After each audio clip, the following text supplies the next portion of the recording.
સૌને નમસ્કાર, પ્રણામ. સરકારી વિનયન અને વાણિજ્ય કોલેજ રાપરના ગુજરાતી વિભાગ દ્વારા આયોજિત પ્રશિષ્ટ કૃતિ પરિચય શ્રેણીનો આજે 101મો મણકો છે. મિત્રો, આજે વાત થવાની છે મહાકવિ ભારવીકૃત જે બહુ જ જાણીતી કૃતિ કિરાતાર્જુનીયમ એની, અને એ વાત આજે આપણી સાથે માંડવાના છે ડોક્ટર મધુસૂદન વ્યાસ સાહેબ. ડોક્ટર મધુસૂદનભાઈ MA અને PhD થયેલા છે. વેદાંત જેવા વિષયમાં તેમણે MA નો અભ્યાસ કર્યો છે અને પછી શૈવ ઉપનિષદો વિશે તેમણે PhD નો અભ્યાસ કર્યો છે. તેઓ KR કટારા આર્ટ્સ કોલેજ શામળાજીમાં સંસ્કૃત વિષયના પ્રાધ્યાપક અને વિભાગના અધ્યક્ષ છે. ઉત્તર ગુજરાત યુનિવર્સિટી પાટણના એકેડેમિક કાઉન્સિલના પણ તેઓ સભ્ય છે. તેમના 6 જેટલા પુસ્તકો પ્રકાશિત થયા છે. ગુજરાતનું સાંપ્રત સંસ્કૃત સાહિત્ય 1990માં, વિતાનમ 2005માં, શોધ શબ્દાંકન 2008માં, નૂતન પરિપ્રેक्ष्य में संस्कृत नाटक એ નામે સંપાદન 2010માં, અને શ્રી રામકીર્તિ મહાકાવ્યમ મૂળ લેખક ડોક્ટર સત્યવ્રત શાસ્ત્રી એનો અનુવાદ 2017માં પ્રગટ થયો છે, જેને ગુજરાત સંસ્કૃત સાહિત્ય અકાદમીનું અનુવાદ શ્રેણીનું પ્રથમ પારિતોષિક પણ પ્રાપ્ત થયેલ છે. ઈશાવાસ્ય ઉપનિષદ વિશેની text doctor Baba Saheb Ambedkar open યુનિવર્સિટીમાં બીએડના છાત્રો માટે હાલમાં જ તેમણે સબમિટ કરાવેલ છે 2021માં. શિક્ષણ અને સાહિત્યના સંદર્ભમાં એમના રસ રુચિ વિશે વાત કરીએ તો સંસ્કૃત કાવ્ય, ગદ્ય અને નાટક, તત્વજ્ઞાન, વેદાંત વગેરે એમના રસના વિષયો છે. તો ભવભૂતિ, બાણભટ્ટ જેવા એમના પ્રિય કવિઓ અને રામાયણ, ઉપનિષદ વગેરે ગ્રંથો એમને પ્રિય છે. સંસ્કૃત શ્લોકોનું અલગ અલગ રાગોમાં ગાન કરવું એ મધુસૂદનભાઈની એક વિશેષતા છે એમ કહીએ તો ચાલે. સંસ્કૃતના અલગ અલગ 10 છંદોમાં સંસ્કૃત રચનાઓનું સ્વરબદ્ધ કરીને અને પ્રસંગોચિત એમણે રજૂઆતો પણ કરી છે. મોરારી બાપુના સંસ્કૃત સત્રમાં નિમંત્રિત વક્તા તરીકે હાજરી પણ તેમણે આપી છે, વક્તવ્ય પણ આપ્યું છે. તો થાઈલેન્ડની શૈક્ષણિક યાત્રા પણ વર્ષ 2013માં સરકારશ્રીના અનુદાનથી તેમણે કરી છે. હિન્દી તેમજ ગુજરાતી ભાષામાં પ્રાર્થના અને ભજન જે એની પસંદગી અને રાગબદ્ધ રીતે એની રજૂઆત વિદ્યાર્થીઓને એ તરફ અભિમુખ કરવા પણ તેઓ સતત પ્રયત્નશીલ રહે છે. ગુજરાતી અને સંસ્કૃત સાહિત્યમાં, ભાષા સાહિત્યમાં સમાન રુચિ ધરાવે છે, લેખન પણ કરતા રહે છે. અભ્યાસકીય લેખો અને સારસ્વતોના પરિચય લેખો તેમના સમયાંતરે વિવિધ સામયિકોમાં પ્રકાશિત થયા છે અને થઈ રહ્યા છે. લંડનથી પ્રકાશિત બ્લૂમબેરીના વર્લ્ડ ફિલોસોફર્સ વોલ્યુમમાં પંડિત સુખલાલજી વિશેનો તેમનો નિબંધ પ્રકાશિત થવામાં છે.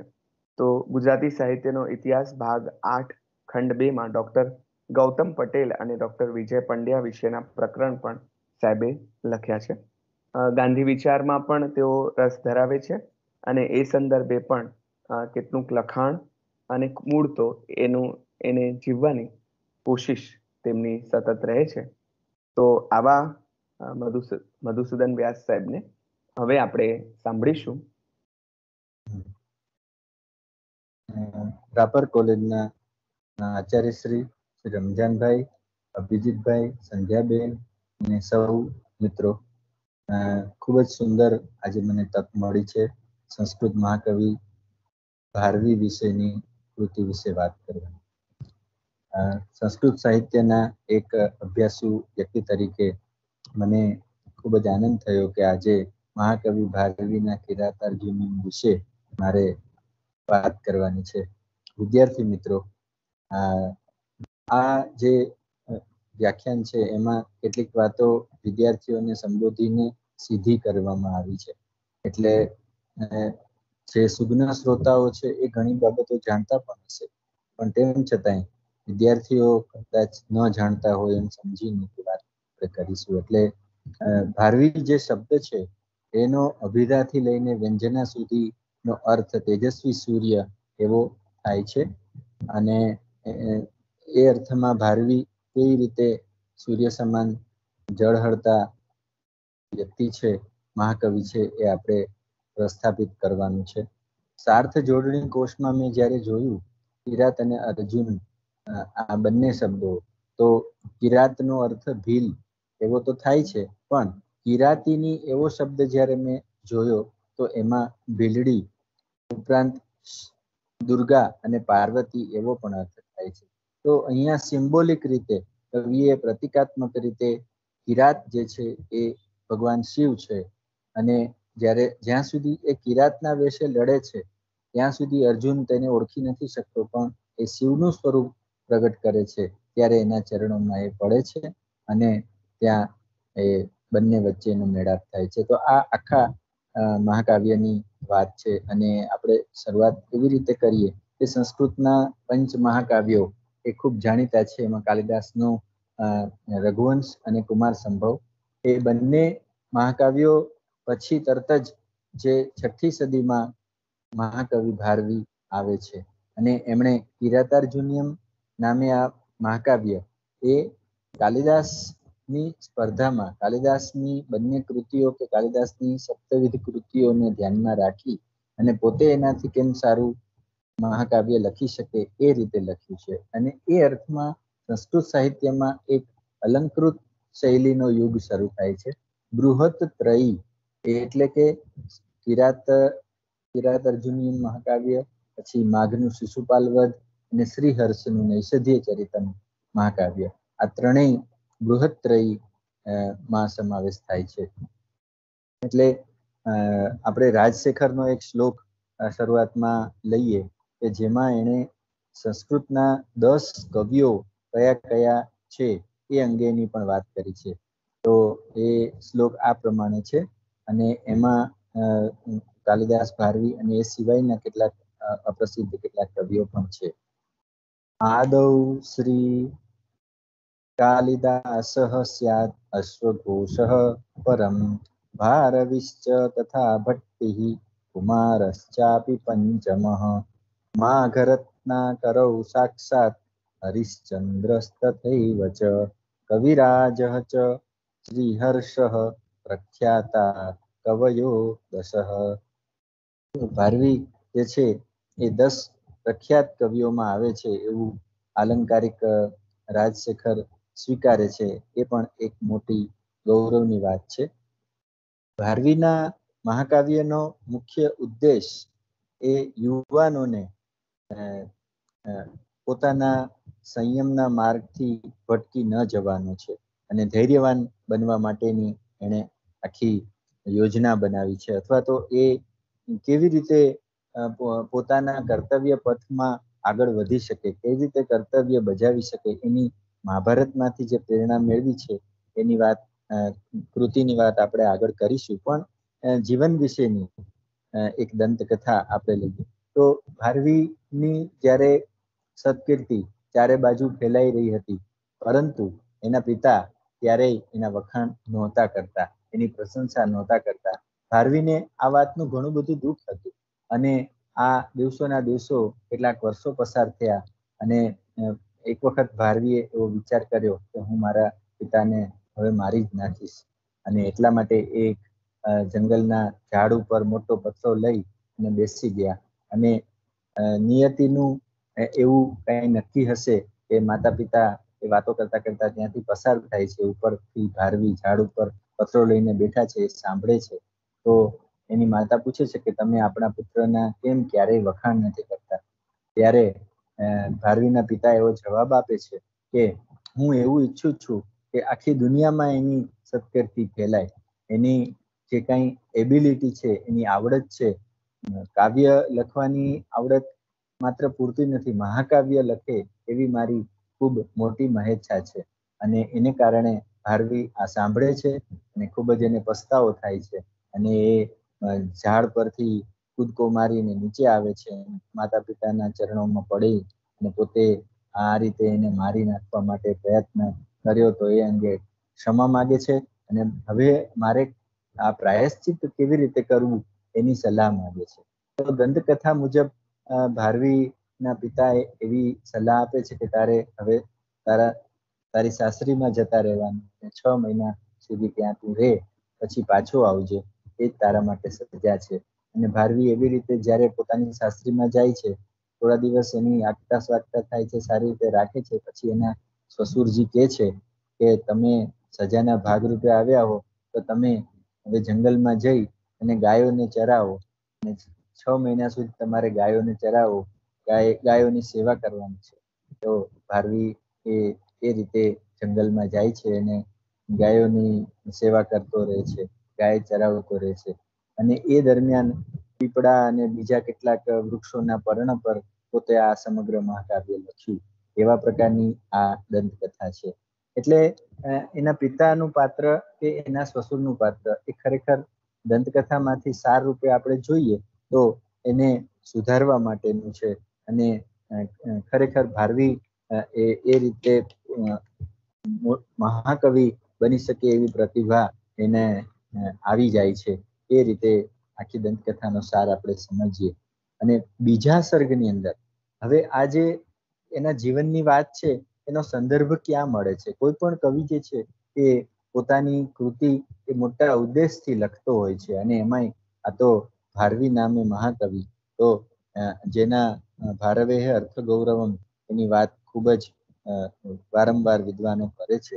તો એ અર્થ ગૌરવ કેવા પ્રકારનું છે એની વાત તો આપણે આગળ કરીશું, તો પેલી દંતકથા હમણાં જે કહી એનું અનુસંધાન આપણને મહાકાવ્યના બીજા સર્ગના આ શ્લોકમાં મળે છે, કે જે વિયોગીની છંદમાં છે. અને એનો ભાવાર્થ એવો છે કે કોઈ પણ કાર્ય ખોટી ઉતાવળથી કરવું નહીં, અને શાંતિથી કરવું, ધીરજ રાખવી. અને જે માણસની અંદર વિમૃશ્યકારિતા એટલે કે વિચાર કરતા કરતા જીવવાની ટેવ હોય, પોતાનું કાર્ય વિચાર કરીને કરવાની ટેવ હોય, અને એ માણસને ગુણથી લોભાયેલી એવી લક્ષ્મી એ માણસને સામેથી જ આવી મળે છે. એટલે કે લક્ષ્મીની પ્રાપ્તિ થાય છે. માટે કોઈ ખોટી ઉતાવળ કરવી નહીં, અને વિવેકપૂર્વક જીવન જીવવું, અને સતત વિચાર કરતા રહેવું. તો આપણે વિયોગીની છંદમાં એનું ગાન હું કરું છું, અને સરસ મજાનો આ બીજા સર્ગમાં મળતો શ્લોક છે. સહસા વિદધીત ન ક્રિયા વિવેક પરમાપતિમ પદમ. સહસા વિદધીત ન ક્રિયા અવિવેક પરમાપતિમ પદમ. વૃણુતે હિ વિમૃશ્યકારિણં ગુણલુબ્ધા સ્વયમેવ સંપદ. વૃણુતે હિ વિમૃશ્યકારિણં ગુણલુબ્ધા સ્વયમેવ સંપદ. વસ્તુતઃ જોઈએ તો પોતાની અર્થદ્રષ્ટિ દ્વારા ભારવી શબ્દોનો અંતરાત્મા ખોલી આપે છે. આ અર્થદ્રષ્ટિની કસોટીને તેમણે પોતે જ આવા શબ્દોમાં દર્શાવી છે. સુકૃતઃ પરિશુદ્ધ આગમઃ કુરુતે દીપ ઇવ અર્થદર્શનમ. અર્થાત જેમ દીવો પોતાની સામે રહેલી ચીજ વસ્તુને પ્રકાશિત કરી દે છે, એ જ પ્રકારે વિશુદ્ધ જ્ઞાન અર્થને પ્રગટાવી દે છે, પ્રકાશિત કરે છે. જે વાત કરવાનો સુસ્પષ્ટ બોધ મનમાં હોય તેને મહાકવિની વાણી એવા ઉત્કૃષ્ટ શબ્દોમાં આપણી સામે મૂકે છે, કે જે આપણને પણ આનંદિત કરી મૂકે, આપણને પણ આહલાદિત કરી દે. અને સ્વચ્છ દર્પણમાં જેમ સામે રહેલી વસ્તુનું પ્રતિબિંબ પડે એવી રીતે આપણે જોઈ શકીએ. તો વિમલા તવ વિસ્તરે ગિરામ મતિ આદર્શમ ઇવ અભિલક્ષ્યતે. ટૂંકમાં કવિએ સ્વકીય વાત સંસ્કૃત શબ્દોના સહારે પાઠકો સુધી સંક્રાંત કરવાની હોય છે, અને એવું કૌશલ્ય કવિને સિદ્ધ છે. હવે આપણે ભારવીના કિરાતાર્જુનીયમનું કથાનક, જે 18 સર્ગોમાં વિભાજિત છે અને 1050 શ્લોકો સુધી ફેલાયેલું છે, વિસ્તીર્ણ છે, એના વિશે આપણે વાત કરીએ. તો આ મહાકાવ્યનું વિષય વસ્તુ ભારવીએ મહાભારતના વનપર્વમાંથી લીધું છે. અને એની અંદર દ્યુતમાં હારી ગયેલ પાંડવો પ્રતિજ્ઞા અનુસાર 12 વર્ષ માટે દ્વૈતવનમાં જાય છે. ત્યારે દ્રૌપદી યુધિષ્ઠિરને વચનભંગ કરવા માટે પ્રેરણા આપે છે. પાંડવો પરસ્પર મંત્રણા કરે છે. યુધિષ્ઠિર પ્રતિજ્ઞા પાલનનો આગ્રહ કરે છે તો ભીમ એનો વિરોધ કરે છે. મહર્ષિ વ્યાસ તેમને દ્વૈત વન છોડી જવાની સલાહ આપે છે. તે અનુસાર પાંડવો કામ્યક વનમાં જાય છે. ત્યાંથી યુધિષ્ઠિર અર્જુનને શિવ પાસેથી દૈવી અસ્ત્રો પ્રાપ્ત કરવાની આજ્ઞા આપે છે અને અર્જુન હિમાલય પર જઈ અને કઠોર તપશ્ચર્યા કરે છે અને એને એક કિરાત ભીલ મળે છે. અર્જુન અને કિરાત વચ્ચે યુદ્ધ થાય છે એવું પણ ભારવી વર્ણવે છે અને વારંવાર યુદ્ધ થાય છે. મુષ્ટિ યુદ્ધ પણ થાય છે. અંતે કિરાત રૂપી શિવ પોતાનું મૂળ સ્વરૂપ દેખાડે છે અને અર્જુનને ઇષ્ટ વરદાન આપે છે. બીજા દેવો પણ અર્જુનને વરદાન આપે છે. મહાભારતની આટલી ટૂંકી કથાને લઈ અને મહાકવિ ભારવીએ એનો વિસ્તાર 18 સર્ગોમાં કર્યો છે અને તે મહાભારતના કથાનકમાં યથોચિત ફેરફાર પણ કવિ કરતા રહે છે, જે કવિની સર્ગશક્તિ અને પાંડિત્યને સૂચવે છે. શાસ્ત્રીય સંગીતમાં જેમ ભૈરવી રાગિણી સર્વકાલીન છે, તેમ ભારવી પણ જાણે સંસ્કૃત જગતમાં સર્વકાલીન છે અને ભારવીની કોઈને કોઈ કૃતિ જુદી જુદી યુનિવર્સિટીઓમાં, કોલેજોમાં ભારવીની આ એકમાત્ર કૃતિ યુનિવર્સિટીમાં અને કોલેજોમાં ભણાવાય છે. એના 1-2 સર્ગો પણ શરૂઆતના ભણાવવામાં આવે છે. તો હવે આ આખું કથાનક આપણે જોયું. આટલા કથાનકમાં ભારવીએ ક્યાં ક્યાં ફેરફારો કર્યા છે અને મહાકાવ્યને અનુરૂપ એવા અપ્સરાઓના ગાન, નૃત્ય અને સંગીત વગેરેનું પણ આગળ ઉપર વર્ણન કરે છે. એ બધી વાત આપણે કરીએ, પણ 2 વાત અહીં નોંધપાત્ર છે કે શરૂઆતમાં પહેલા અને બીજા સર્ગમાં એક વનેચરની ઉક્તિ આવે છે. એમાં દુર્યોધન જે છે, યુધિષ્ઠિર પૂછે છે કે પાંડવો જ્યારે વનમાં બધા આવી ગયા ત્યારે દુર્યોધન શું કરે છે? તો ત્યારે યુધિષ્ઠિરનો જાસૂસ એવું કહે છે કે દુર્યોધન જે છે એ સારા કાર્યો કરે છે, જેથી પાંડવોની સ્મૃતિ પ્રજાને રહે નહીં અને દુર્યોધન કાયમ માટે સારા રાજવી તરીકે પ્રસ્થાપિત થાય એવા પ્રકારનો પ્રયાસ કરે છે. અને બીજું કે કિરાત તો કવિનું અહીંયા એક પ્રકારનું રાજનીતિ શાસ્ત્રનું પણ જ્ઞાન પ્રગટ થાય છે, જે બીજા મુદ્દામાં પણ પ્રગટ થાય છે. તો પહેલા મુદ્દામાં આપણે એમ કહેવું છે કે પાંડવો જ્યારે વનમાં ગયા ત્યારે પોતાના જાસૂસને મૂકીને ગયા છે અને એના દ્વારા બધી બાતમી મેળવતા રહે છે. કારણ કે જે રાજપાઠ એમને ખોયું છે મહાભારતમાં, એ પાછું એમને મેળવવું છે અને એટલા માટેનો આ આખો પ્રયાસ છે. અર્જુન જ્યારે ખૂબ તપશ્ચર્યા કરે છે અને આખરે શસ્ત્રો પ્રાપ્ત કરે, દિવ્ય શસ્ત્રો પ્રાપ્ત કરી અને એ કૌરવો સાથે યુદ્ધ કરીને રાજ્ય મેળવવા માટે આ સગરું કરે છે, એમ પણ આપણે ધ્યાનમાં રાખવું જોઈએ. અને ભારવીએ આ કથાનકને એ રીતે વિસ્તાર્યું છે. અને બીજો મુદ્દો એ છે કે કિરાતના દેશમાં જ્યારે યુદ્ધ કરવા માટે અર્જુનને કિરાત એવું કહે છે કે તમે એક બાજુથી તપશ્ચર્યા કરો છો અને તમારી પાસે ધનુષ્ય બાણ પણ છે, તો અસ્ત્ર લઈ અને તમે કેવી રીતે તપશ્ચર્યા કરવા આવે? ત્યારે અર્જુન એને યથાયોગ્ય જવાબ આપે છે. તો આ પણ એક કથાનો એવો સરસ મજાનો વળાંક છે અને કે જેમાં રાજનીતિ નું જે જ્ઞાન છે કવિનું, એ પ્રગટ થાય છે. અને એ રીતે આવા બીજા મહાકાવ્ય લખવા કવિ બેઠા છે એટલે બીજા ઘણા બધા એવા વર્ણનો કરે છે કે જે મહાકાવ્યને અનુરૂપ હોય. હવે સંસ્કૃતના મહાકાવ્ય તરીકેની એની વિશેષતા આપણે શરૂઆતમાં વાત કરી કે બૃહત્રયી તરીકે અલંકૃત મહાકાવ્યોમાં આ 3 મહાકાવ્યો આવે છે. એ ભારવીનું કિરાતાર્જુનીયમ, મહાકવિ માઘનું શિશુપાલવધ અને શ્રીહર્ષનું નૈષધીય ચરિતમ. હવે કાલિદાસ જ્યારે પોતાના મહાકાવ્યો લખે છે, પોતાની કૃતિઓ લખે છે, ત્યારે શૈલીની દ્રષ્ટિએ કોમલકાંત પદાવલી છે. સાહજિક રીતે એ બધા પદ્યો લખે છે, પરંતુ ભારવીમાં આપણે જોઈએ તો એ કવિતા સુંદરીને ઘણા બધા અલંકારો પહેરાવે છે અને એને કારણે કવિતા સુંદરી જાણે કે અલંકારથી લદાઈ ગયેલી જોવા મળે છે. તો એની સાહજિકતા એ ભારવીમાં ઓછી અને કાલિદાસમાં વધુ જોવા મળે છે. અને સંસ્કૃતમાં પરંપરાગત રીતે જ્યારે પણ ભારવીને ભણાવવામાં આવે છે ત્યારે આ એક શ્લોક અધ્યાપકો વિદ્યાર્થીઓને ભણાવતા હોય છે. એ શ્લોક આવા પ્રકારનો છે કે તાવત ભા ભારવે થાતી યાવન માઘસ્ય નોદય ઉદિતે નૈષધે કાવ્યે ક્વ માઘ ક્વચ ભારવી. એટલે કે ભારવીનું તેજ ત્યાં સુધી જ છે કે જ્યાં સુધી માઘ નામના કવિનો એટલે કે શિશુપાલ વધનો ઉદય થતો નથી. શિશુપાલ વધ જ્યારે રચાઈ ગયું ત્યારે પછી માઘ ભારવીની જે છે એ કીર્તિ એ ઝાંખી પડી જાય છે, કારણ કે એના કરતા ઉત્કૃષ્ટ કાવ્ય રચના છે. પરંતુ આપણે યાદ રાખવું જોઈએ કે આ ભારવી, માઘ અને નૈષધ ચરિત આ ત્રણેય મહાકાવ્યો જે છે એ શૈલીની દ્રષ્ટિએ ખૂબ જ ઉત્કૃષ્ટ છે, પણ કવિતાની દ્રષ્ટિએ જે કાલિદાસની કવિતા છે એના કરતા એ મહાન નથી. અને અહીંયા ફરી પાછા શ્લોકનો અર્થ કહું તો ઉદિતે નૈષધે કાવ્ય, જેમાં સતી સપ્તમીનો પ્રયોગ છે, એટલે કે બે સપ્તમી વિભક્તિ એક વચનના શબ્દો સાથે આવે છે. તો ઉદિતે નૈષધે કાવ્ય ક્વ માઘ ક્વચ ભારવી, જ્યારે મહાકવિ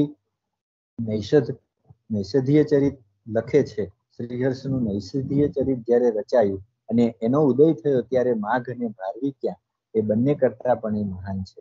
તો એ શ્લોક જે છે આપણે સમજી લીધો અને એની અંદર આ ત્રણેય કવિઓની એક પ્રકારે અનુક્રમ પણ એમાં બતાવ્યો છે અને ભારવી થી એક અલંકૃત શૈલીનો યુગ શરૂ થાય છે એ પણ એમાં જોવા મળે છે. હવે ભારવીની અંદર જે એને ચરિત્ર ચિત્રણો કર્યા છે એમાં યુધિષ્ઠિર જે છે એ વિવેક અને ધૈર્યમાં બેજોડ છે, તો ભીમસેન પોતાની નીતિજ્ઞતા અને બળશાલીનતાથી અદ્વિતીય છે, અને એક ઘાયલ નારી તરીકે જેના સ્વાભિમાન ઉપર આઘાત પહોંચાડવામાં આવ્યો હોય એવી નારી રૂપે તેનું ચિત્રણ એટલે કે દ્રૌપદીનું ચિત્રણ ભારવીએ અત્યંત કરુણ ભાવે અને છતાં માર્મિકપણે આલેખ્યું છે. ઉપરાંત મહર્ષિ વ્યાસ સ્વકીય અકલ્પનીય હાજરી દ્વારા આર્ષવાણી ઉચ્ચારીને અદ્ભુત પ્રભાવ પાથરે છે. તો આર્ષવાણી એ શબ્દનો અર્થ જ્યારે શબ્દકોશમાં આપણે જોઈએ છીએ ત્યારે ઋષિ પ્રણીતમ ઇતિ આર્ષમ, તો પવિત્ર અને અલૌકિક એવા બે અર્થ એ આર્ષ વાણીના, આર્ષ શબ્દના જોવા મળે છે. આ મહાકાવ્ય જે છે એની અંદર એક વીર રસના એક પ્રતિનિધિ તરીકેનું અર્જુનનું પાત્ર ખૂબ જ છવાઈ ગયું છે, જે પોતાના સંયમ અને ધૈર્યની પરાકાષ્ઠાને દર્શાવે છે. તો તેના તિતિક્ષા, અનુપમ સાહસ, શૂરવીરતા અને આંતર સત્વ થકી મહાકાવ્ય સાહિત્યનું એ અનોખું પાત્ર, કિરાતાર્જુનનું અનોખું પાત્ર, સમગ્ર મહાકાવ્ય સાહિત્યનું અનોખું પાત્ર અર્જુન બની રહે છે, કારણ કે એ ધીરોદાત્ત નાયક છે. ઉપરાંત દ્રૌપદીના પાત્રાલેખન દ્વારા પણ કવિએ ભારતીય નારીની મનસ્વિતા અને તેજસ્વિતાનું પ્રભાવિત આલેખન કરેલું છે. વળી દ્રૌપદીને પોતાને જે અપમાન થયું છે એ અંગે એ કશું જ નથી બોલતી, પરંતુ એના પતિઓને જે વનવાસ મળ્યો છે એનાથી એ અત્યંત વ્યથિત છે, અને એ એટલા માટે જ આ મહાકાવ્યમાં વારંવાર પોતાના પતિઓને બદલો લેવા માટે ઉશ્કેરતી રહે છે. એ પણ આપણે ધ્યાનમાં રાખવું જોઈએ. ભારવીએ આ રીતે બધા પાત્રોનું ચરિત્રાંકન નિરાતે અને માંઝેલી કલમે કર્યું છે, તેમજ નાયકને સર્વગુણ સંપન્ન દર્શાવ્યો છે. એ પણ આપણે અહીંયા ભારવીને માટે ધ્યાનમાં રાખવું જોઈએ. ભારવીને જ્યારે આપણે યાદ કરીએ છીએ અથવા તો એના કિરાતાર્જુનને લક્ષમાં લઈએ છીએ ત્યારે મલ્લીનાથ આપણને યાદ આવે છે, એટલા માટે કે જેટલી ટીકાઓ રચાઈ છે એમાં મલ્લીનાથની ટીકા અદ્વિતીય છે. તો મલ્લીનાથ શું કહે છે? આચાર્ય મલ્લીનાથ જે છે એને ઘંટાપથ નામની ટીકા લખી છે, અને શાર્દુલ વિક્રીડિત છંદમાં ભારવીના કાવ્યને માટે એક શ્લોક લખ્યો છે, એ પણ હૃદય અને રમણીય છે. આપણે શાર્દુલ વિક્રીડિતમાં જ એનું ગાન કરીશું. નેતા મધ્યમ પાંડવો ભગવતો નારાયણાશંસજ તસ્યોત્કર્ષ કૃતેનું વર્ણ્ય ચરિતો દિવ્ય કિરાતઃ પુનઃ શૃંગારાદિરસોત્ર મંગમત્ર વિજયી વીરપ્રધાનો રસઃ શૈલાદ્યાનિ ચ વર્ણિતાનિ બહુષો દિવ્યાસ્ત્ર લાભ ફલમ. તો દિવ્ય અસ્ત્રોની પ્રાપ્તિ એ એનું ફળ છે, મહાકાવ્યનું ફળ છે, એવું છેલ્લે ટીકાકાર મલ્લીનાથે કહ્યું છે. મહાકાવ્યને રસની દ્રષ્ટિએ જોઈએ તો મહાકાવ્યનો અહીંયા અંગી રસ અથવા તો મુખ્ય રસ એ વીર રસ છે, અને અર્જુનની વીરતા ના માધ્યમથી વીર રસનું કવિએ સહજતાથી વર્ણન કર્યું છે. વીર રસને વર્ણવવા માટે યુદ્ધના પડઘમ વારંવાર સંભળાય એમાં તો આશ્ચર્યની કઈ વાત છે. જોકે 8મા સર્ગથી લઈને 10મા સર્ગ સુધી અહીં અપ્સરાઓના ગીત, નૃત્ય, સ્નાન વગેરેના વર્ણન શૃંગાર એટલે કે રસરાજ શૃંગારનું વર્ણન વાતાવરણને રોમેન્ટિક બનાવે છે, પરંતુ સાથે સાથે ધૈર્યમૂર્તિ અર્જુન કે નાયકને અડગ થતો દર્શાવ્યો છે, અને એના ઉપર આવા કોઈ પણ શૃંગારની અસર થતી નથી એવું પણ ભારવી કાળજીપૂર્વક આલેખે છે. આમ રસોનો જાણે કે વિરોધાભાસ રચ્યો છે, તો મહર્ષિ વ્યાસનું આગમન કે ઉપસ્થિતિ પણ શાંત રસનો આવિર્ભાવ છે, તેમજ યુદ્ધમાં રૌદ્ર અને ભયાનક ઇત્યાદિ રસોનું વૈવિધ્ય પણ કરવી જાળવી બતાવ્યું છે. આ સંદર્ભમાં ભર્તૃહરિનો એક શ્લોક યાદ આવે છે. નીતિ શતકમાં એ શ્લોક મળે છે, અને કવિની મહાનતા એમાં પ્રતિબિંબિત છે. એ શ્લોક આ પ્રમાણે છે. જયંતિ તે સુકૃતિનઃ રસસિદ્ધાઃ કવીશ્વરાઃ નાસ્તિ યેષાં યશઃ કાયે જરા મરણજં ભયમ. જયંતિ તે સુકૃતિનઃ રસસિદ્ધાઃ કવીશ્વરાઃ નાસ્તિ યેષાં યશઃ કાયે જરા મરણજં ભયમ. હવે ભારવીની જે ભાષા છે કે એની વર્ણન શૈલી છે, એની વાત આપણે કરીએ તો ફરી પાછા મલ્લીનાથને એક યાદ કરીએ, કારણ કે પરંપરાગત રીતે સામાન્ય રીતે મલ્લીનાથના આ સમગ્ર શ્લોકમાંથી પહેલું ચરણ જ બોલવામાં આવે છે, પણ આખો શ્લોક કેવા પ્રકારનો છે એ આપણે જોઈએ. કારણ કે નાળિયેરના જેવી ભારવીની શૈલી છે એવું મલ્લીનાથ કહે છે. શ્લોકનો અનુવાદ હું પહેલા જ કહી દઉં છું. અને નાળિયેરને આપણે જ્યારે ભાંગીએ અથવા તો એનું વિભાજન કરીએ તો એમાંથી સુંદર મજાનું જળ મળે અને સુંદર કોપરું પણ ખાવા મળે. એવી રીતે ઉપર છેલ્લી રીતે જોતા ભારવીની શૈલી ખૂબ જ કઠોર છે, કઠિન છે, પણ એની અંદર આપણે જ્યારે પ્રવેશ કરીએ છીએ ત્યારે આપણે સુંદર મજાનું જળ પ્રાપ્ત થાય છે, સુંદર ભાવો પ્રાપ્ત થાય છે. નારિકેલ ફલ સંમિતમ વચો ભારવે તપતિ તદ્વિભજ્યતે સ્વાદયંતુ રસગર્ભ નિર્ભરમ સારમસ્ય રસિકાયથેપ્સિતમ. ભારવી ની આ શૈલીને વિશે આપણે મલ્લીનાથનો મત જોયો, તો સાથે સાથે આપણે એ પણ સમજવું જોઈએ કે શિશુપાલ વધ એ પોતાના શબ્દ વિપુલતાને કારણે પ્રખ્યાત છે. શિશુપાલ વધને માટે એવું કહેવાય છે માઘના આ મહાકાવ્ય માટે કે નવ સર્ગ ગતે માઘે નવ શબ્દો ન વિદ્યતે.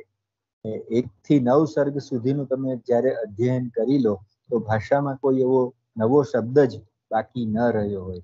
થોડું વધારે પડતી વાત છે, પરંતુ આપણે એમાંથી સાર પામીએ તો એવું કહી શકાય કે માઘમાં ખૂબ જ શબ્દાળુતા છે, અને એનાથી પણ ચઢિયાતી શબ્દાળુતા એ નૈષધ ચરિતમાં છે, અને એટલા માટે એમ કહેવાયું છે કે નૈષધમ વિદ્વદ ઔષધમ. હમણાં થોડા દિવસ પહેલા રમજાનભાઈએ વ્યાખ્યાન આપ્યું ને હમણાં ગુરજીએફ અને ઓસ્પેન્સ્કીને યાદ કર્યા હતા. ભાષાની દુરૂહતા કે અઘરાપણું કેવું હોય. તો આ સંદર્ભમાં ભારવી પછી ના જે માઘ છે કે નૈષધ ચરિત છે, એની અંદર ગુરજીએફ અને ઓસ્પેન્સ્કીના જેવી ગંભીરતા છે એ પણ આપણે થોડુંક સરખામણીની દ્રષ્ટિએ જોઈ લઈએ તો એ યાદ આવે છે. હવે ભારવી અર્થ ગૌરવમ એવી વાત જ્યારે વારંવાર કહેવામાં આવે છે, પણ એનો મૂળ શ્લોક કયો છે તો એ અહીંયા આગળ પ્રાપ્ત થાય છે, અને એના ત્રણેય ચરણોમાં અર્થ શબ્દ જે છે એ ઝંકૃત થયેલો હોવાનું ભાવકો માણી શકશે. અહીં પણ વિયોગીની છંદ છે.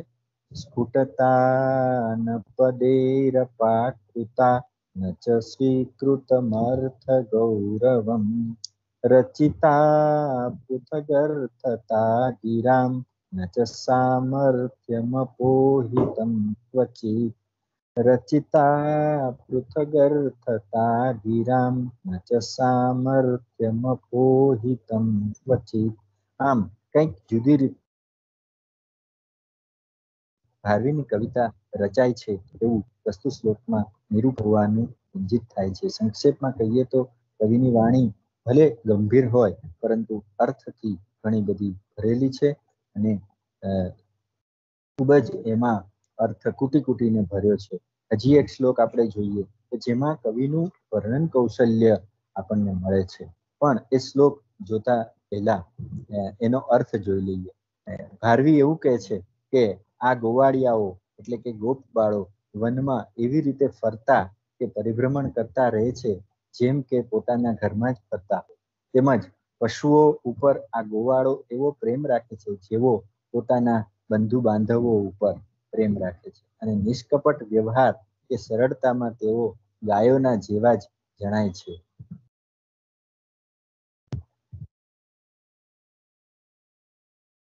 આ શ્લોક આ પ્રમાણે છે. ગતાન પશુનામ સહજન્મ બંધુતા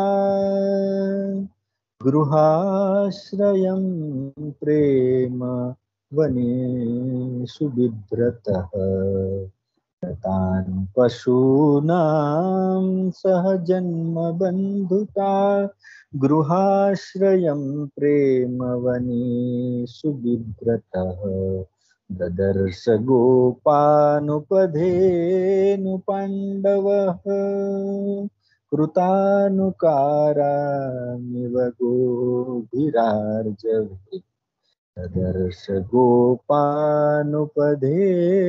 પાંડવઃ કૃતાનુકારામિવ ગોભીરાર્જવે. તો સુંદર મજાના બિહાગ રાગમાં આપણે આ શ્લોકનું ગાન કર્યું અને ભારવીની શૈલીને વિશે આપણે ફરી વાત કરીએ, આગળ વધીએ તો એમાં પ્રથમ 3 સર્ગોમાં દ્રૌપદી, ભીમ અને યુધિષ્ઠિર તથા વ્યાસના સંવાદોની ભાષામાં વિદગ્ધતા, ચાતુર્ય અને બુદ્ધિમત્તા કે બૌદ્ધિક ઊંચાઈ જોવા મળે છે. અને હવે થોડી વિદ્યાર્થીઓ માટે હું ચર્ચા કરું તો વિદ્યાર્થીઓ પણ અહીંયા હાજર છે, હાજર હશે. રમજાનભાઈએ ઘણા પ્રયત્નો કર્યા છે, તો એના માટે 3 શબ્દો આપણે અહીંયા મહાકાવ્ય સંદર્ભે જોવા મળે છે: દગ્ધ, અર્ધદગ્ધ અને વિદગ્ધ. તો દગ્ધ છે એ બળેલું એ અર્થમાં શબ્દ વપરાય છે, પણ અર્ધદગ્ધ જે માણસ છે એ કોઈ આછકલો માણસ હોય તો તે ઓછું જાણતો હોય પણ દેખાવ વધારે કરતો હોય, હોશિયારી મારતો હોય, એને આપણે અર્ધદગ્ધ કહી દઈએ છીએ. અને વિદગ્ધ એટલે પંડિત, પણ વિદગ્ધ કયા અર્થમાં? વિશેષ બળી ગયેલું. તો ઘણી વખત આપણે બળેલો ખોરાક ખાતા નથી, પરંતુ અહીંયા વિદગ્ધ નો અર્થ ઠરેલ બુદ્ધિનો કે પરિપક્વ બુદ્ધિની જેની પરિપક્વતા આવી ગઈ છે એવા માણસ માટે. તો શબ્દાર્થની દ્રષ્ટિએ વિદગ્ધ એટલે એકદમ બળી ગયેલ, પરંતુ એ અર્થ છોડી દેતા પરિપક્વ કે પૂર્ણતઃ રંધાઈ ગયેલું એવો અર્થ આપણે સમજવાનો છે. અલબત્ત રસજ્ઞો તો આ બધું જાણતા જ હશે, પણ છતાં વિદ્યાર્થીઓ માટે એ વાત કરી છે. અને હવે આગળ જોઈએ તો કવિ જે છે એ એક શ્લોકમાં અલ્પખ્યાત એવા કવિ કહે છે કે ભારવીની શૈલી, કૃષ્ણ કવિ એવું કહે છે કે મોટા અર્થને પ્રદાન કરનારી, વિવિધ રસોને દર્શાવનારી ભારવીની શૈલી સુંદર પથ દર્શક દીવડીના જેવી છે એવું કહીને એને દીવી સાથે સરખાવી છે. ભારવીની શૈલીને કવિએ કમાલ કરી છે. જેવી રીતે કાલિદાસને દીપશિખા કાલિદાસ કહેવાય છે, એનું એક અમુક પ્રકારનું વર્ણન છે અને એને કારણે કવિ જે છે એને ઉપનામ મળ્યું છે દીપશિખા. એવી રીતે મહાકવિ માઘને માટે પણ ઘંટા માઘ એવો એનું ઉપનામ મળ્યું છે, એવો એક શબ્દ પ્રખ્યાત છે. કારણ કે એ આપણા ગુજરાતના સંદર્ભે છે, અને ગુજરાત જેને આપણે રૈવતક પર્વત કહીએ છીએ, ગિરનાર પર્વત કહીએ છીએ, એનું એવા પ્રકારનું માઘે વર્ણન કર્યું છે કે એક મોટો હાથી હોય અને એની આજુબાજુ સૂર્ય અને ચંદ્ર બે એને જોઈ અને એ સૂર્ય અને ચંદ્ર મોટા ઘંટ એ ઝૂલતા હોય તો એવા પ્રકારનું એ હાથી ચાલ્યો જતો એવા પ્રકારનું વર્ણન જોઈ અને કવિએ કરેલું છે. અને એમાં કવિની સર્ગ શક્તિ અથવા તો કલ્પના શક્તિ નું ઉદયન જોવા મળે છે. તો અહીંયા હવે આપણે ભારવીને માટેનું જે ઉપનામ છે એની વાત કરીએ તો આતપત્ર ભારવી એવું કહેવામાં આવે છે. તો પેલા એ શ્લોકનો ભાવાર્થ જોઈએ કે જેમાં એને જે શ્લોકને લઈ અને વિવેચકોએ આતપત્ર ભારવી એવું નામ આપ્યું છે. ભાવાર્થ આ પ્રમાણે છે: રસ્તામાં સ્થળ કમલિનીઓના છોડવાઓમાં ફૂલો છવાયા છે. તે છોડવાઓના ફૂલોનો પરાગ હવાની ઝાપટોમાં ઉડી રહેલ છે. પરાગના કણો ચક્રવાત પવનમાં ઉડતી છત્રીની જેમ ફેલાયેલા છે. આવા પરાગ કણો જે ઉડી રહ્યા છે તેને માટે કનકમય આતપત્ર અર્થાત સોનાની છત્રીની ઉપમા આપી છે. શ્લોકની છેલ્લી પંક્તિ જોઈએ. એક વસ્તુ આપણે ધ્યાનમાં રાખવાની છે કે છત્ર શબ્દ જે સંસ્કૃતમાં મળે છે એનો આપણે કોઈ માતાજીને જ્યારે કોઈ છત્ર ચડાવીએ છીએ એવો પણ અર્થ થાય અને છત્રી એવો પણ અર્થ થાય. પણ સુવર્ણની છત્રીની જે કલ્પના છે કવિની એ જ આપણને એકદમ આફરીન કરી દે છે. અને અહીંયા જે છેલ્લું ચરણ છે આ રીતે છે: દાદત્તે કનકમય આતપત્ર લક્ષ્મી. અને લક્ષ્મી શબ્દ તો એ દરેક છેલ્લે મૂકતો હોય છે કવિ, એ આપણે જાણીએ છીએ. હવે ભારવીની અંદર છંદો યોજના કેવા પ્રકારની છે એ આપણે જોઈએ તો આપણને ખરેખર એક આનંદ થાય છે કે વંશસ્થ એને પ્રિય છંદ છે. અને ક્ષેમેન્દ્ર નામના મોટા અલંકારિકે એની પ્રશંસા કરી છે. અને એનો મૂળ શ્લોક આવા પ્રકારનો છે: વૃત્ત છત્રસ્ય સા કાપી વંશસ્થસ્ય વિશેષતા. વૃત્ત છત્રસ્ય સા કાપી વંશસ્થસ્ય વિશેષતા. પ્રતિભા ભારવે કેન સચ્છાયે નાધિકીકૃતા. Pratibha ભારવે can સચ્છાયેન અધિકીકૃતા. કવિએ પ્રયોજેલા છંદોના નામ સ્મરણ કરવાનું ગમશે. તેમાં વિયોગિની, ઇન્દ્રવજ્રા, ઉપેન્દ્રવજ્રા, વૈતાલીય, દ્રુત વિલંબિત, પ્રમિતાક્ષરા, પ્રહર્ષિણી, સ્વાગતા, ઉદ્ગતા, પુષ્પિતાગ્રા વગેરે મુખ્ય છંદો છે. તો વળી અન્ય છંદોમાં ઔપછંદસિક, અપરવક્ત્ર, જલોદગતિ, ચંદ્રિકા, મત્તમયુર જેવા દુર્લભ છંદોનો વિનિયોગ કરીને કવિએ સ્વપ્રતિભાનો સાક્ષાત્કાર કરાવ્યો છે. જાણે કે કવિ છંદજ્ઞ બની ગયા છે. કવિ બનવું પણ સહેલું નથી, તો મહાકવિ બનવા માટે તો કેટલી બધી સજ્જતા હોવી ઘટે. હવે ભારવીનું જે પાંડિત્ય છે એના વિશેનો મુદ્દો આપણે એની ચર્ચા કરીશું. ભારવીને રાજનીતિ શાસ્ત્ર ઉપરાંત અર્થશાસ્ત્ર અને એ સિવાય વ્યાકરણ, આયુર્વેદ, ધનુર્વેદ, નીતિશાસ્ત્ર, કામશાસ્ત્ર વગેરેનું ઉત્કૃષ્ટ જ્ઞાન છે. અને પ્રકારાંતરે પોતાની કૃતિમાં આ બધા જ શાસ્ત્રોનું જ્ઞાન એને પીરસ્યું છે, પાથર્યું છે. અને મહાકાવ્યના આલેખન દરમિયાન સ્વકીય બૌદ્ધિકતા અને ગાંભીર્યને પણ પ્રતિષ્ઠિત કરેલ છે, માત્ર પ્રદર્શિત નહીં. અને પોતાના ચિંતનને દાર્શનિક પદ્ધતિએ તેઓ દર્શાવે છે. પ્રસ્તુત જે કૃતિ વાંચવા પામવામાં એક પ્રકારની ભાવકની વિશેષ ગંભીરતા ની આવશ્યકતા છે. પણ ઘણી વખત આપણને એ કૃતિ વાંચતા એવું લાગે કે આવા પ્રકારના વર્ણનો ને આ બધું કરવાની શું જરૂર હતી. ત્યારે આપણે એ સમજવું જોઈએ કે સાહિત્ય સમાજ કા દર્પણ હોતા હૈ. જે સમયમાં જે સાહિત્ય રચાયું એ સમયનું પ્રતિબિંબ છે.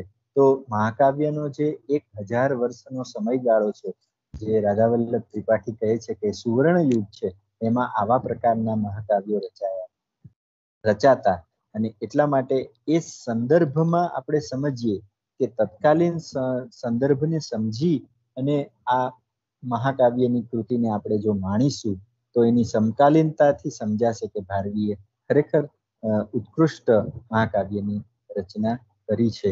અને અમે એમએમાં જ્યારે અભ્યાસ કરતા 1986 થી 88 દરમિયાન દ્વારકા નગરીમાં એક સંસ્કૃતની એકેડેમીમાં, દ્વારકાધીશ સંસ્કૃત એકેડેમીમાં, તો એ સમયમાં અમે એક ગ્રંથનું વાંચન કરેલું. એનું મારે ખાસ અહીંયા ઉલ્લેખ કરવો જોઈએ કે ડોક્ટર કેશવ મુશલગાંવકર નો એ ગ્રંથ હતો અને એમાં ભારતીય શૈલીના એટલે ભારતીય સંસ્કૃત મહાકાવ્યો, પંચમહાકાવ્યો અને એ બધા જ મહાકાવ્યો વિશેની ઊંડાણથી ચર્ચા હતી. ઉપરાંત પાશ્ચાત્ય મહાકાવ્યો વિશેનો પણ અમારે અભ્યાસક્રમ રહેતો. તો એના માટે તો અમે બીજા ગ્રંથો વાંચતા, પણ આ પૂર્વના અને પશ્ચિમના મહાકાવ્યોનું આખું એક પેપર ભણવાનું હતું. તો એનો જે આ ગ્રંથ છે સંસ્કૃત મહાકાવ્યો કી પરંપરા, ડોક્ટર કેશવ મુશલગાંવકરનો, એ ગ્રંથ અત્યારે મને યાદ આવે છે. કેમ કે એમણે એ થીસીસમાં ખૂબ જ મહેનત લઈ અને ચૌખંબાથી વારાણસીથી એ ગ્રંથની 15-20 કોપી અમારે ત્યાં દ્વારકામાં મંગાવવામાં આવી હતી અને દરેક વિદ્યાર્થી પાસે એક પુસ્તક રહે, એમાંથી એ વાંચી શકે, અભ્યાસ કરી શકે એવી વ્યવસ્થા કરવામાં આવી હતી. તો મહાકાવ્યને વિશેનું વધારે ઊંડાણથી જાણવું હોય તો આ ગ્રંથનો આપણે અધ્યયન કરવું જ જોઈએ.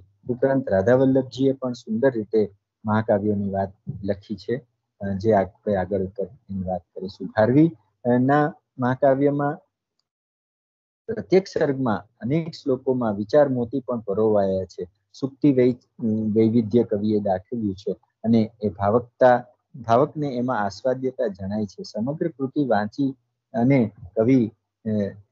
કવિ અથવા તો પાંડિત્ય વાળા આપણે પણ બની જઈ શકીએ છીએ, કારણ કે કૃતિને વાંચનારો માણસ એ મુગ્ધ રહેતો નથી. અલંકારિકોની દ્રષ્ટિએ ભારવીના વિશે કયા અલંકારિકે શું કહ્યું છે એના વિશે જરા આપણે વિચાર કરીએ તો મહાન આચાર્ય કુંતકે ભારવીની વાણીની સાર્થકતા વિશે પ્રશંસા કરતા કહ્યું છે કે ભારવી ખૂબ જ જાગૃત કવિ છે. તો બીજા એક ઉદ્ભટ નામના અલંકાર શાસ્ત્રના વિદ્વાન એવું કહે છે કે એમનો ગ્રંથ છે કાવ્યાલંકાર સાર સંગ્રહ, એ કૃતિમાં ભારવીના અર્થ ગૌરવની પ્રશંસા કરી છે. ફરી પાછા આપણે મલ્લીનાથને યાદ કરીએ તો મલ્લીનાથે એની શૈલીને નાળિયેરના ફળ જેવી કહી છે, જે આપણે શ્લોકમાં જોયું. ઉપરાંત એક પ્રાચીન જે ટીકાકાર છે એ ચિત્રભાનુ નામના ટીકાકાર છે. એમણે ભારવીની શબ્દની અભિવ્યક્તિની ગંભીરતા તથા અદ્ભુત બાબતોને પ્રદર્શિત કરાવનારી કહી છે. તેમજ તેમના મતાનુસાર ભારવીમાં શબ્દે શબ્દે ગંભીરતા છતાં પ્રસન્નતા જોવા મળે છે અને સંસ્કૃતમાં જેને પ્રસાદ ગુણ કહેવામાં આવે છે એ પણ એવું ઘણું બધું છે. ચિત્રભાનુનો એક શ્લોક આપણે જોઈએ તો ગંભીરતા ભારવી ભારતીષુ યા પ્રસન્નતા ચાનુપદમ પ્રતીયતે. ગંભીરતા ભારવી ભારતીષુ યા પ્રસન્નતા ચાનુપદમ પ્રતીયતે. યત્તયા તામ અવગંતુમ ઉદ્યતામ ધ્રુવમ સુધા સિંધુતલમ દિદૃક્ષતે. યત્તયા તામ અવગંતુમુદ્યતામ ધ્રુવમ સુધા સિંધુતલમ દિદૃક્ષતે. સદુક્તિ કર્ણામૃત નામનો એક સુભાષિતોનો ગ્રંથ છે સંસ્કૃત સાહિત્યમાં. એમાં પણ એવું કહેવામાં આવ્યું છે કે પ્રકૃતિ મધુરા ભારવી વિરહ. તો વળી શારદા તનય એવું કહે છે કે ભારવી ભાવ અને રસનું તાદાત્મ્ય સ્થાપિત કરનારા મહાકવિ છે. તો વળી રાજશેખરે પણ ભારવી વિશે પ્રશંસાના પુષ્પો ભેર્યા છે. અને છેલ્લે એટલે કે આ અલંકારિકોની ચર્ચામાં છેલ્લે બે આચાર્યોનો જોઈએ અને મુદ્દો પૂરો કરીએ તો સંદેહ નામનો જે અલંકાર છે ભારવી દ્વારા રચિત, એની પ્રશંસા કુંતક અને આચાર્ય રુયક કરે છે. અને એ આ રીતે આપણે જોઈએ તો ભારવી જે છે એના વિશે આટલા બધા અલંકારિકોએ સરસ વાત કરી છે. વળી બીજી એક રસપ્રદ બાબત એમ છે કે વંશસ્થ અથવા તો વંશસ્થવિલ નામનો છંદ જેમ ભારવીને પ્રિય છે એની વાત આપણે પહેલા કરી, પણ સાથે સાથે કાલિદાસને પણ એ જ છંદ પ્રિય છે. તો કાલિદાસ અને ભારવીમાં આવા પ્રકારની એક સમાનતા આપણે જોઈ શકીએ છીએ. ઉપરાંત ભારવી જે છે એ પોતાના મહાકાવ્યનો આરંભ શ્રી શબ્દથી કરે છે અને પરિસમાપ્તિમાં પણ લક્ષ્મી શબ્દ પ્રયોજે છે. એટલું જ નહીં, પ્રત્યેક સર્ગના અંતમાં પણ એ લક્ષ્મી શબ્દનો વિનિયોગ કરે છે. સંસ્કૃત ભાષા સાહિત્યના પ્રચાર પ્રસારની દ્રષ્ટિએ પણ ભારવીના મહાકાવ્યમાં રહેલા સદુક્તિઓ અને સુભાષિત શ્લોકો ખૂબ જ ઉપયોગી છે. નવી પેઢી એટલે કે વિદ્યાર્થીઓ આનું અધ્યયન કરવા આકર્ષાય અને એનું અધ્યયન કરે તો પોતાની કારકિર્દી પણ આને આધારે બનાવી શકે. અને એટલા માટે જ આપણે આ મુદ્દો અહીંયા સમાવેશ કર્યો છે. લૌકિક સંસ્કૃત સાહિત્યના ઇતિહાસમાં ડોક્ટર શ્રીકૃષ્ણ ઓઝા એવું નોંધે છે કે ભારવીએ કવિતાના નૈતિક તત્વો પર વિશેષ ધ્યાન આપેલ છે અને આ ક્ષેત્રનો તેમનો વ્યવહારિક અને શાસ્ત્રીય અનુભવ એટલો પ્રૌઢ અને પરિપક્વ છે કે જેમાં છે કે તેમના શ્લોકોમાં અથવા તો શ્લોકોના અંદર જે નાના નાના વાક્યો રૂપે આપણને જોવા મળે છે તે એ શબ્દો એ વિદ્વાનોની જીવા પર નૃત્ય કરતા એ વાક્યો જોવા મળે છે. આખા શ્લોકો પણ કેટલાક એવા છે કે જે સુભાષિતો ના જેવા જણાય છે. હવે લગભગ 15 નાના નાના વાક્યો ભારવી ની કવિતામાં અથવા તો ભારવીના મહાકાવ્યોમાં જે સુભાષિત સ્વરૂપે છે, જે બોલચાલની સંસ્કૃતમાં જેનો વિનિયોગ સંસ્કૃત સંભાષણ કરનારા લોકો કરતા હોય છે એ આપણે જોઈએ. અને દરેક વાક્યની સાથે હું એનું ગુજરાતી પણ રજૂ કરીશ. પહેલું વાક્ય એવું છે કે હિતમ મનોહારી છે દુર્લભમ વચન.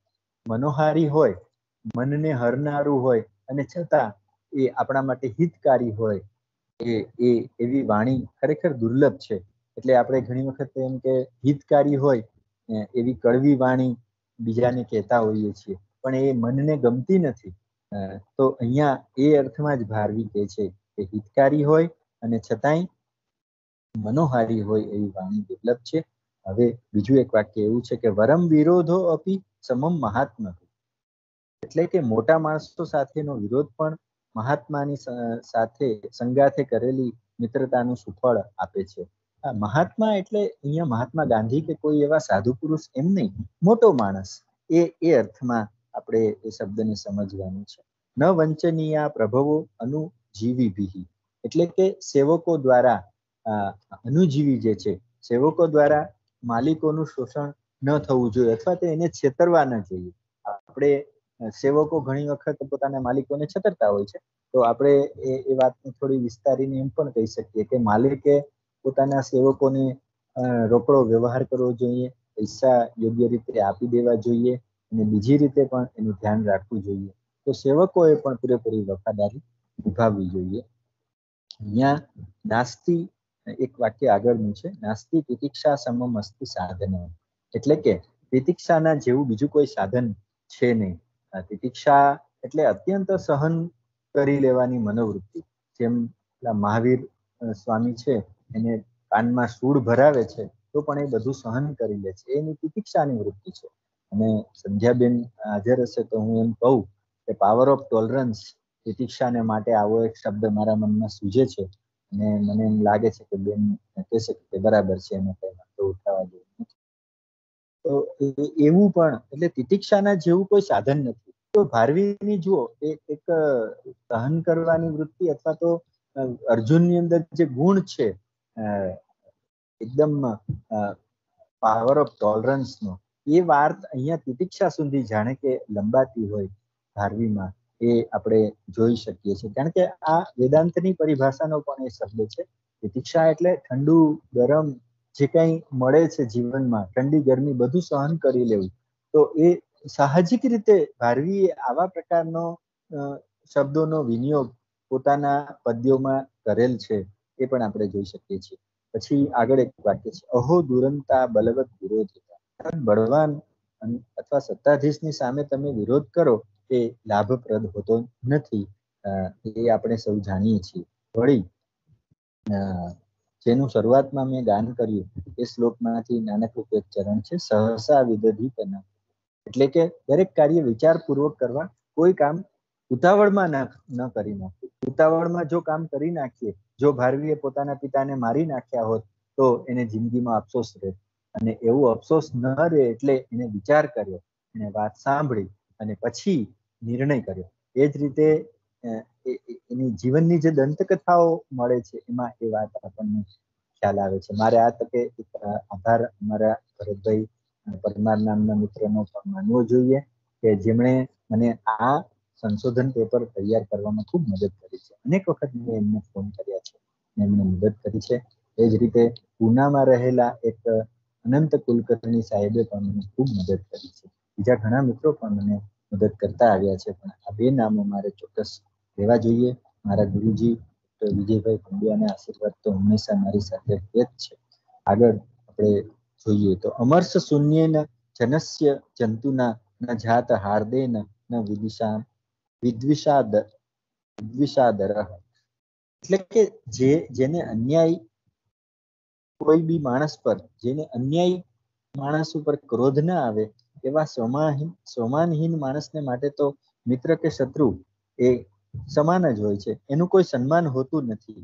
તો જ્યાં જ્યાં અન્યાય થાય છે ત્યાં માણસે વિરોધ કરવો જોઈએ, એવો અહીંયા અવાંતરે અર્થ ભારવી જાણે કે બતાવતા હોય એવું લાગે છે.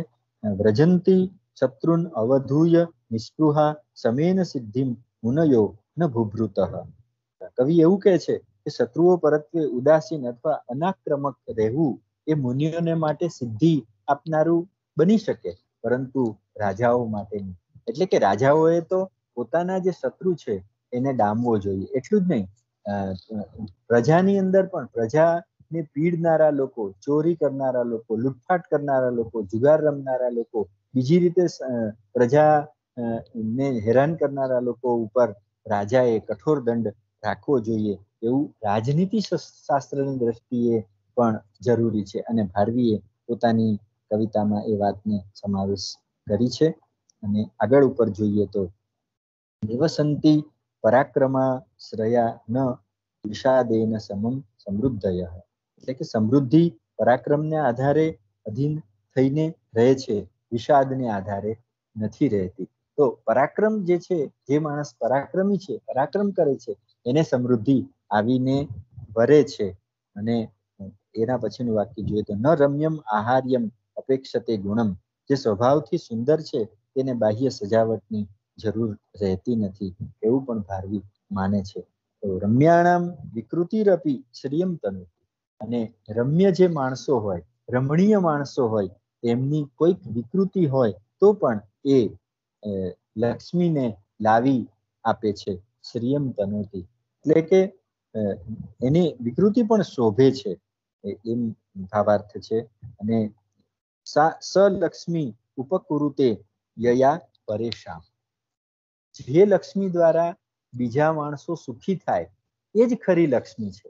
આપણી પાસે પૈસો ઘણો બધો હોય પણ કોઈ ગરીબ માણસ માટે એક 5 કે 10 રૂપિયા પણ આપણે આપવા તૈયાર ના હોઈએ તો એ લક્ષ્મી શું કામની, એવો ભાવાર્થ ભારવીને અહીંયા અભિપ્રેત છે એવું મને લાગે છે. વસંતી પ્રેમણી ગુણા ન વસ્તુની. ગુણ પ્રેમમાં રહે છે, વસ્તુમાં રહેતો નથી.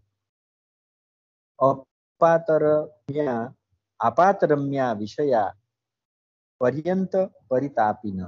સંસારના વિષયો ઉપરથી રમણીય લાગે છે, પરંતુ અંતમાં તે વિષયો દુઃખદાયી છે. તો આવું એક અધ્યાત્મ પરક વાક્ય પણ ભારવીમાં મળે છે કે જ્યારે ઇન્દ્રિયોના સુખો છે, કઠોપનિષદમાં આની સરસ મજાની ચર્ચા કરી છે. તો એવી જ વાત અહીંયા ભારવી કરે છે કે ઉપરથી એ વિષયો એ આપણને ગમે છે, પણ એનો અંત છે એ દુઃખ આપનારો છે. પછીનું વાક્ય જોઈએ, છેલ્લા 2 વાક્ય છે. અવિજ્ઞાતે અપી બંધો હિ બલાત પ્રહલાદતે મનઃ. આપણું કોઈ સગું આપણી સામે આવી જાય અને આપણે એને ઓળખી પણ ન શકીએ તો પણ તેના સાનિધ્યમાં મન બળપૂર્વક આહલાદિત રહે છે.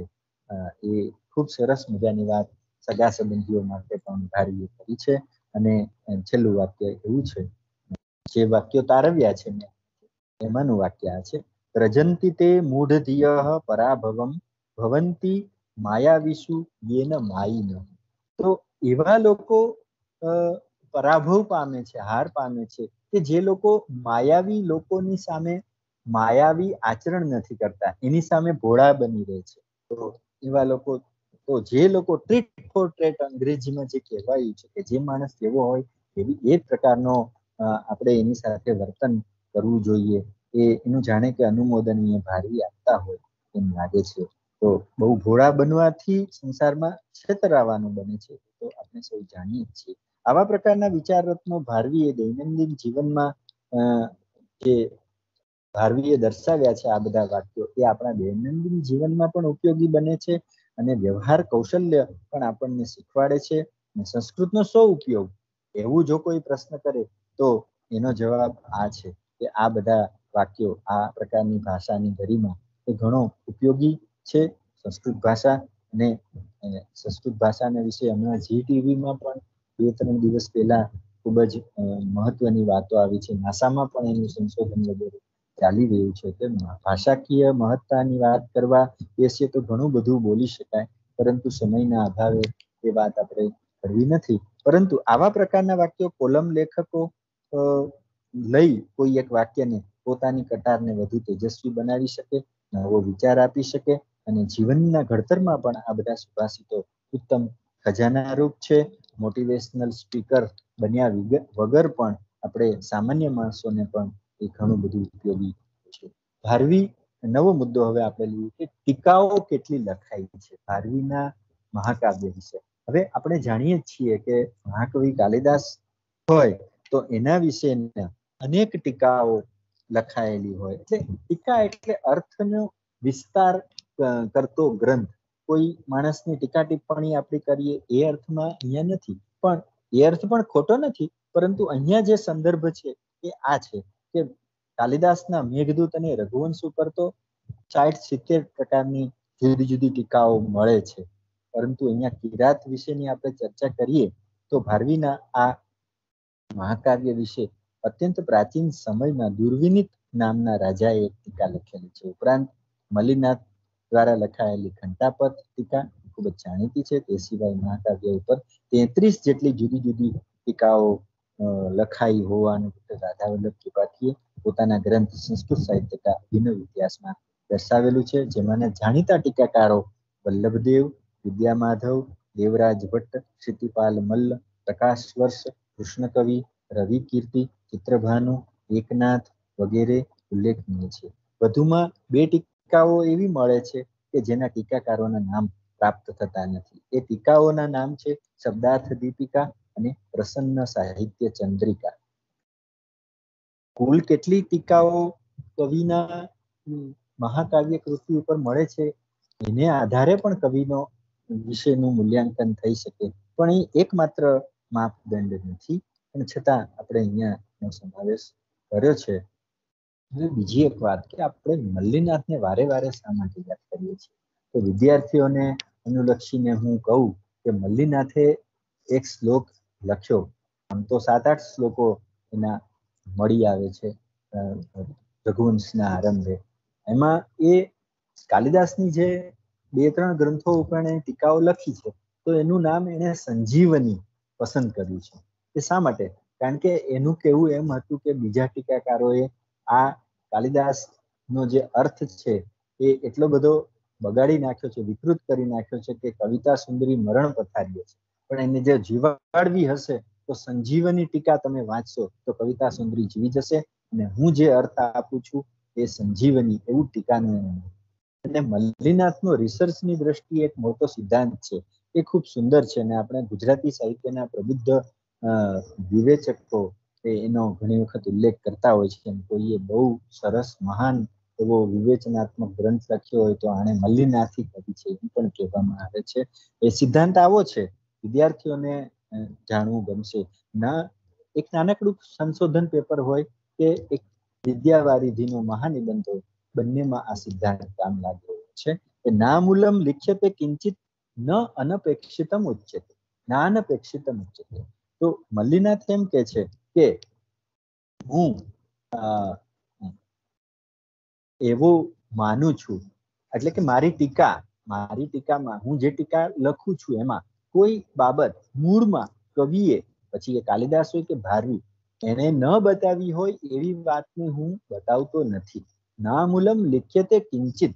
જો પેસિવ વોઇસમાં વાક્ય છે અંગ્રેજીમાં કહીએ તો, અને કર્મણી પ્રયોગ છે એવું ગુજરાતીમાં સંસ્કૃત કહેવાય કે ન અમૂલમ લિખ્યતે, મયા ન અમૂલમ લિખ્યતે, મારા દ્વારા કોઈ મૂળ વગરની વાત લખાવવામાં આવતી નથી. એ જ રીતે ન અનપેક્ષિતમ ઉચ્યતે, અને કોઈ એવી વાત પણ હું ઉચ્ચારિત નથી કરતો અથવા તો લખતો નથી જેની અપેક્ષા ન હોય. તો જેટલી અપેક્ષા હોય એ પ્રકારે જ વાત મૂકવી. મૂળમાં જે શબ્દ હોય એ શબ્દને ખોલવાનું ટીકાકારનું કર્તવ્ય છે, એ પ્રમાણે કરવું જોઈએ. તો આ મલ્લિનાથનો સિદ્ધાંત આપણે પણ આપણા જીવનમાં જો ધારણ કરી શકીએ તો વિદ્યાર્થીઓ જે પેપર લખે છે અથવા તો સંશોધન પત્ર લખે છે અથવા તો મહાનિબંધ લખે છે એમાં આ સિદ્ધાંત ખૂબ કામ લાગે એવો છે, અને એટલા માટે આટલી વાત કરવી પ્રસ્તુત લાગે છે. હવે સમાપન કરવા બાજુ હું જઈ રહ્યો છું, અને જુદું જુદું વાંચન આ પેપર તૈયાર કરતી વખતે કરવામાં આવેલું. એમાં એક ઘટ કરપર નામના કવિ ને વિશે મેં વાંચન કર્યું. એનો એવો સિદ્ધાંત હતો, એ એવું કહે છે એક શ્લોકમાં કે મારા જેવો કોઈ યમક અલંકાર જો લખે તો હું એના ઘરનું પાણી જે છે એ ઘડામાં, એના ઘરનું પાણી ઘડાથી ભરું, એ ફૂટી ગયેલા ઘડાથી પણ એના ઘરનું પાણી ભરું. ઘટ કર પર શબ્દનો અર્થ પણ થાય ફૂટી ગયેલો ઘડો.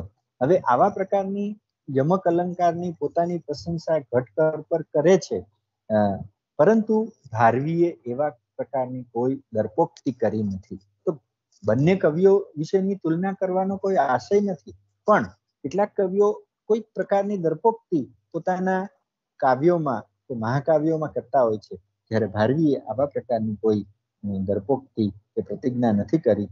અને એ અર્થમાં ભારવીની કૃતિ જે છે એ કાલજયી છે, અને માટે જ ભારવી અમર છે. અને એવું કહું કે ભારવીની કવિતા જે છે એ જે મહાકાવ્ય વાંચે એ પંડિત જરૂર બની જાય, અને મહાકવિ કાલિદાસના ગ્રંથો પણ વાંચે તો પણ એ પંડિત બને. અને આમ બંને કવિઓ પરસ્પર જાણે કે પૂરક છે. અને સૌથી છેલ્લે એ વાત કરું કે આજે શરૂઆતમાં થોડી ટેકનિકલ ખામી આવી, પરંતુ તેમ છતાંય આપણે સરસ રીતે ભારવી વિશેની આખી વાત કરી શક્યા. અને આ પ્રકારની મને તક આપી એ માટે હું રમજાનભાઈનો અને આખા કોલેજ પરિવારનો, આયોજકોનો આભાર માનું છું. મને શાંતિથી બધાએ સાંભળ્યો એ માટે પણ સૌ સુગ્ન શ્રોતાજનોનો આભાર માનું છું, સૌને વંદન કરું છું. અને રમજાનભાઈને વિનંતી કરું કે યમન કલ્યાણમાં મારે એક રજૂ કરવી છે મધુકર રાજસ્થાની, જો સમય અવકાશ આપે તો ચાલુ રાખ. હાજી હાજી રજૂ કરું ને? હાજી હાજી બિલકુલ બિલકુલ. पाव पड़ूं तोरे श्याम ब्रिज में लौट चलो, लौट चलो, लौट चलो। पाव पड़ूं तोरे श्याम,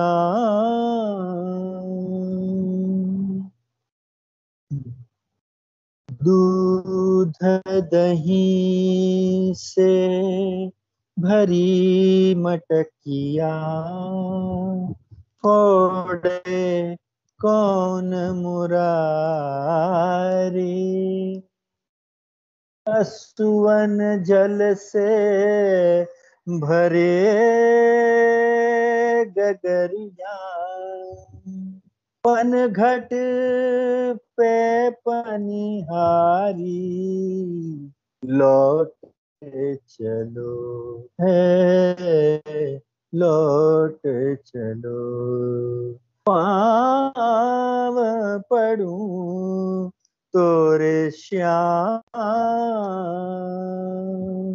ब्रिज में लौट चलो, लौट चलो है, लौट चलो, पाव पड़ूं तोरे श्याम। बिलख रही है मात यशोदा, बिलख रही है मात यशोदा। नंद जी दुख में खोए, नंद जी दुख में खोए। कुछ तो सोच अरे निर्मोही, कुछ तो सोच अरे निर्मोही। ब्रिज का कण कण रोए, ब्रिज का कण कण रोए। पाँव पड़ूं तोरे श्याम, ब्रिज में लौट चलो, लौट चलो है, लौट चलो। पाँव पड़ूं तोरे श्याम, पाँव पड़ूं तोरे श्याम, पाँव पड़ूं तोरे श्याम।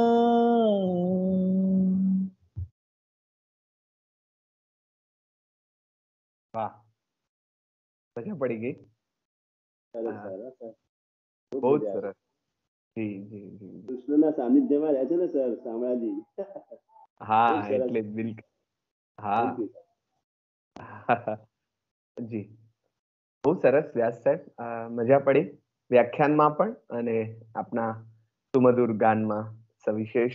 બહુ જ સરસ રીતે આખા મહાકાવ્યને વિભિન્ન સંદર્ભોની સાથે આપે રજૂ કર્યું. આરંભે કવિના જીવનની વાત, એના જીવન સાથે સંકળાયેલી દંતકથાની વાત, અને એમ કરતા કરતા મૂળ કથાનકને ટૂંકમાં વર્ણવી અને પછી એની જે વિશેષતાઓ છે મહાકાવ્ય તરીકેની, પછી એ રસ સંબંધી હોય, એ પછી ભાષા વૈભવ સંબંધી હોય, અલંકાર સંબંધી હોય, કે બીજી પણ કવિ તરીકેની જે વિશેષતાઓ એક પછી એક એ તમે વાત કરતા ગયા અને અન્ય મહાકવિઓની સાથે એની તુલના પણ કરતા ગયા. ક્યાં કયા કવિ ઉપર ચડે છે કે ક્યાં ઉચ્ચાવચતાનો ક્રમ પણ તમે યોગ્ય રીતે એમાં આપતા ગયા.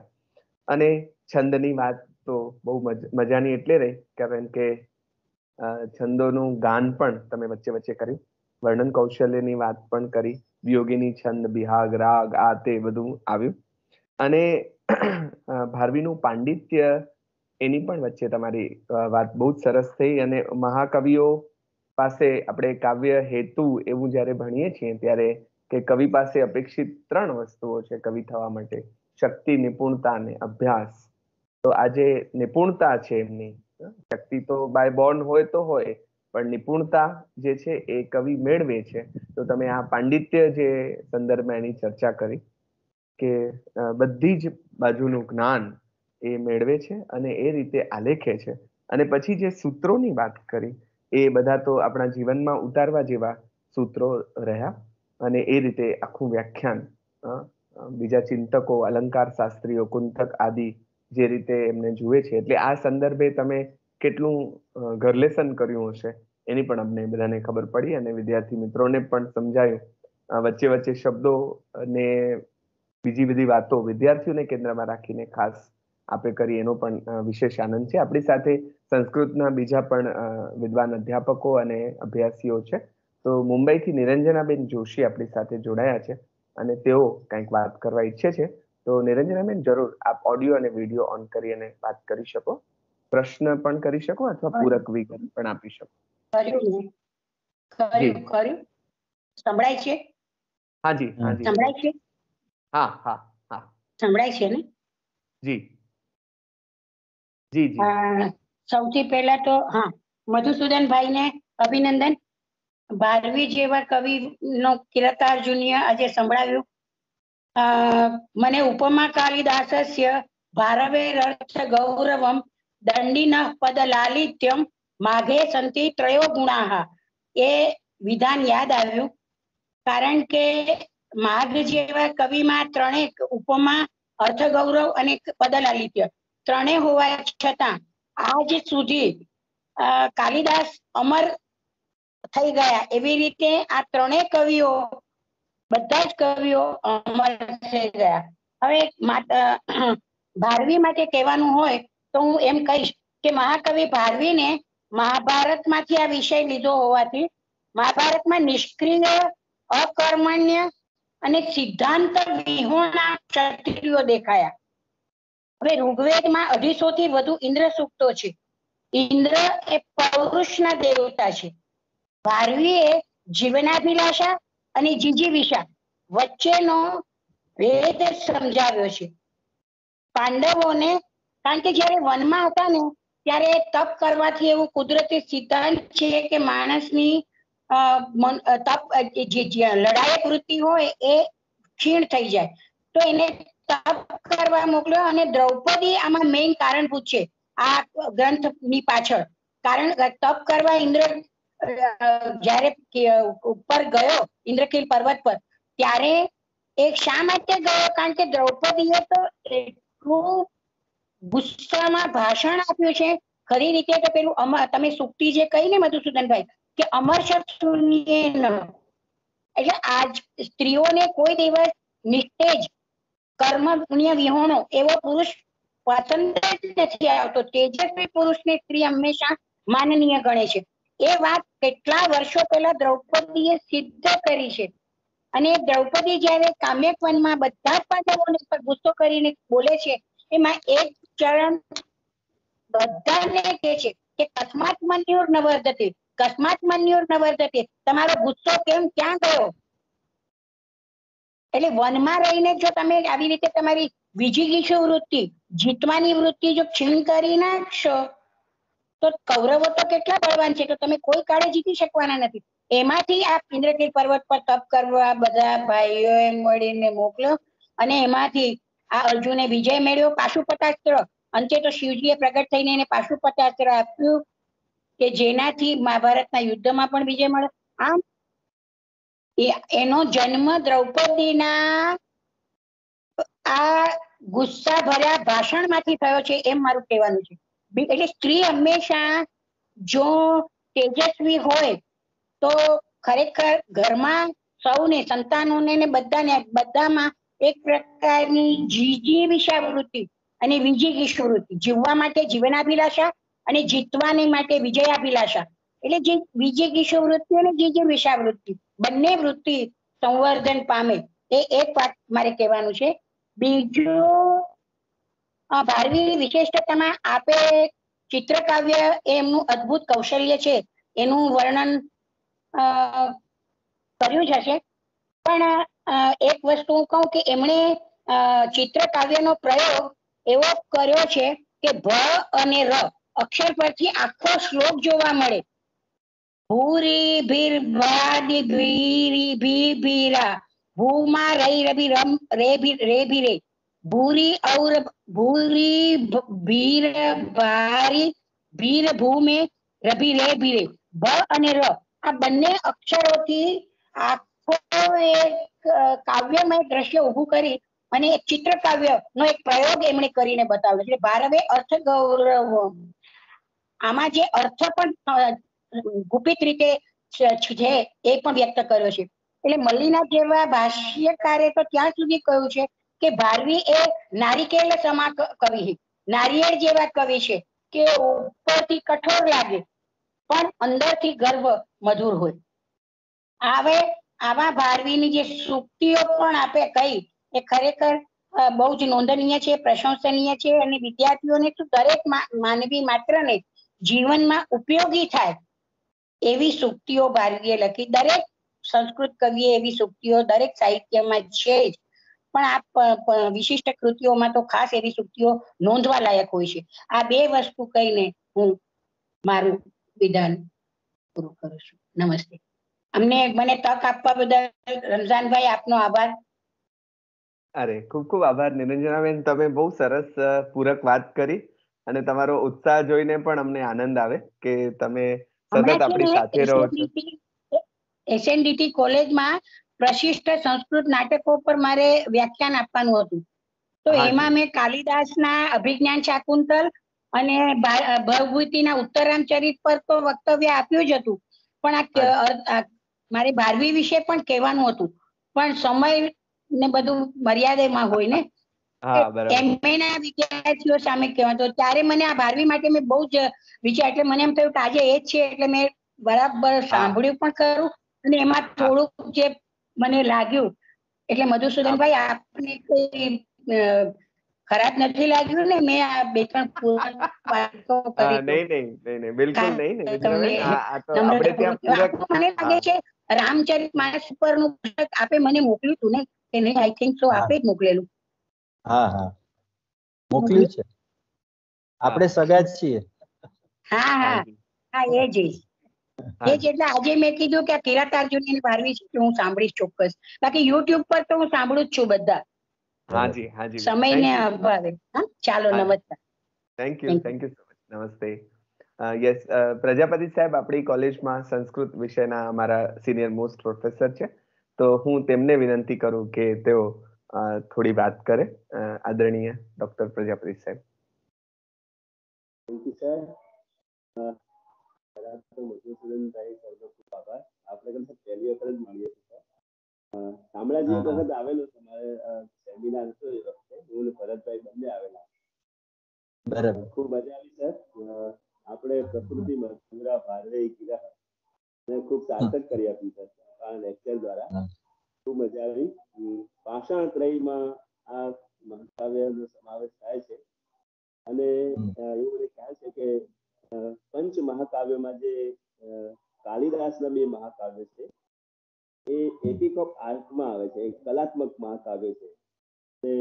આ જે 3 મહાકાવ્ય છે એપિક ઓફ ગ્રોથમાં આવે છે, એટલે થોડા વિકસિત મહાકાવ્ય છે અને ત્રણેય કવિઓએ પોતપોતાની વિદ્વત્તા બતાવવા માટે જાણે આ કાવ્ય લખ્યા હોય એવું આપણે જયારે ભણીએ છીએ ત્યારે ખ્યાલ આવે છે.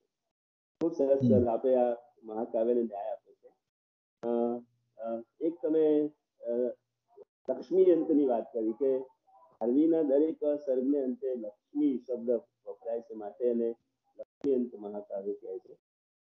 અને માગણી પણ વાત કરી કે એના પ્રત્યેક સર્ગને અંતે શ્રી શબ્દ આવે છે, અને શ્રીઅંત મહાકાવ્ય પણ કહે છે. તમારી સરળ રસાળ શૈલીમાં રજૂઆત અમને ગમી છે. સુંદર સુભાષિતો પણ આપણે રજૂ કરી આપ્યા. Thank you. મજા આવી સર. Thank you. આભાર. આનંદ આવ્યો. મને પણ આનંદ. જી આભાર પ્રજાપતિ સાહેબ. યસ, સંધ્યાબેન આપ કંઈ કહેવા માંગો છો? પ્લીઝ કરો. ના બસ સંસ્કૃત જે આખો શાસ્ત્રાર્થ ચાલી રહ્યો હતો, એટલે આપણું તો કોઈ એમાં ગજુ નહીં રમઝાનભાઈ કશું બોલવાનું, અને બસ આપણે તો યસ આનંદ માણવાનો, અને ખાસ તો સંસ્કૃત ભાષા સાંભળવાની ખૂબ ગમે એમ. અને એની અંદર જે બધી આ રીતના જે ડહાપણના વાક્યો હોય ને, એટલે કેટલો બધો ભંડાર ભરેલો છે એમ જેને કહીએ ને. અને એ બધું આપણને જ્યારે અહીંયા આ લોકોની પાસેથી સાંભળવા મળે તો ખૂબ જ આનંદ થાય છે.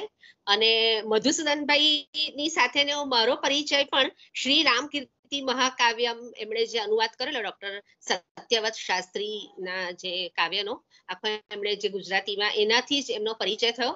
અને પછી તો ફોન ઉપર ને એવી રીતે વાત થયા કરે, અને એ રીતે આ સંસ્કૃત ભાષાના અધ્યાપકો સાથે આવી સરસ મિત્રતા થઈ, અને રમઝાનભાઈની શ્રેણીથી આ બધાની સાથે વધારે ગાઢ સંપર્ક થયો.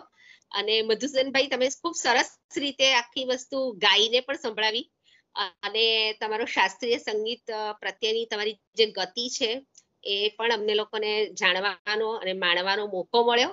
એને માટે ખૂબ ખૂબ આભારી છીએ મધુસૂદનભાઈ. બસ મારો રાજીપો વ્યક્ત કરું છું, અને રમઝાનભાઈ આભાર.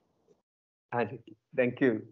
બિલકુલ તમે જે કહ્યું એમ આપણી માતામહી ભાષા છે, એટલે એને ખોડે રમવાની તો મજા જ પડે, અને જેમને એ સહજ સાધ્ય છે એમના પ્રત્યે અહોભાવ થાય એ પણ બિલકુલ સ્વાભાવિક છે. અન્ય કોઈ મિત્રોને પ્રશ્ન હોય તો પણ તેઓ કરી શકે. ત્યાં સુધી હું આવતા મણકાની હા ભરતભાઈ હાજર છે, થોડી વાત કરો ભરતભાઈ. હા બિલકુલ, અન્ય કોઈ મિત્રો પણ પૂરક વાત કરવા ઈચ્છે તો કરી શકે. પ્રશ્ન પણ ભરતભાઈ પરમાર. હાજી ભરતભાઈ પરમાર. Please sir. હાજી હા પ્લીઝ સર. ઓ સ્વાગત છે સર. આપનો ઓડિયો સર બંધ છે, પ્લીઝ. પરમાર સર. હાજી હા. એટલે ઉત્સાહમાં આવું આવી ભૂલો થાય. એટલે મારા પરમ મિત્ર છે અને બહુ સુંદર રીતે એમને રજૂઆત કરી. અને ખાસ તો ભારવી છે મારા પણ એમફિલ નો એક વિષય હતો. એમાં મેં એના વાણીવાચક ધાતુઓ પર પણ બહુ ઊંડો ગહન અભ્યાસ કરેલો છે. પણ એકંદરે બહુ સરસ મજા આવી. એમણે જે વિશેષતાઓની વાત કરી અને સમયના અભાવે એક મારી સાથે જે ચર્ચાઓ કરી એ કરી નથી શક્યા. બાકી એમણે સરસ મજાની સર્વતોભદ્ર, પછી પાદાદી યમક, જે યમકની વાત છે કે યમક ક્યાં ક્યાં છે, તો ચિત્રબંધ જે બને છે આખું, બેને હમણાં સરસ મજાની વાત કરી. તો બહુ સરસ મજાની વાતો એમણે બધી બહુ કંડારી છે. પણ સમયના અભાવે એમણે આપણને બહુ વ્યંગાવલોકન કરાવીને સરસ વાત મૂકી છે. એ પણ એક લાઘવયુક્ત એમની જે છટા છે એ પણ આજે આપણે જોઈ. અને વચ્ચે 20 મિનિટ જેટલું બગડ્યું હોવા છતાં એમણે સ્વસ્થતાથી આખી વાત આપણી સમક્ષ મૂકી. અને એનો એક ગર્વ છે, અને મિત્ર તરીકે ગર્વ તો હોય પણ આનંદની લાગણી પણ હું વ્યક્ત કરું છું અને ખૂબ ખૂબ અભિનંદન એમને આપું છું. અને રાપર કોલેજ જ્યાં રીતની શ્રેણી ચલાવી રહી છે ખૂબ જ અદ્ભુત છે, જેનાથી લોકોને, બહારના લોકોને પણ ખૂબ જાણવા મળે છે. અને આનાથી એક સંસ્કૃત અને તમે બીજા બધા જે વ્યાખ્યાનો ગોઠવો છો એનાથી બહુ વ્યાપક પ્રમાણમાં લોકો જોડાય છે અને યુટ્યુબ થી પણ એનાથી પણ વધારે વ્યાપ એનો થાય છે. તો એક બહુ સંસ્કૃતના પ્રચાર પ્રસારનું, ભાષાના પ્રચાર પ્રસારનું બહુ પ્રબળ માધ્યમ તમે સ્વીકારીને આગળ વધ્યા છો. ખૂબ ખૂબ અભિનંદન. અને વક્તાશ્રીને, આયોજકશ્રીને અભિનંદન પાઠવું છું. ખરેખર આનંદ થયો, મજા આવી. મળીએ. જી ખૂબ ખૂબ આભાર સર. ભરતભાઈ પરમાર સાહેબને આપણે હમણાં જ અષાઢસ્ય પ્રથમ દિવસે એમ સાંભળેલા, અને ત્યારે તો વરસાદ પહેલા સાહેબ જ વરસી ગયેલા અને પછી વરસાદ પણ આવેલો, એટલે ખૂબ મજા પડેલી કાલિદાસ અને મેઘદૂતની વાત સાંભળતા. પ્રજાપતિ સાહેબે બહુ સરસ આયોજન સંસ્કૃત વિભાગ તરફથી કર્યું હતું. એટલે અમે પણ અહીંયા તમને વિનંતી કરી દઈએ સાહેબ કે આ શ્રેણીમાં આપ પણ પોતાની ગમતી કૃતિનો આસ્વાદ કરાવવા અમારી સાથે જોડાશો તો અમને બહુ ગમશે. જી સર, ચોક્કસ. હા, thank you so much sir. Thank you so much. તો મિત્રો, આવતા મણકાની જાહેરાત કરીએ.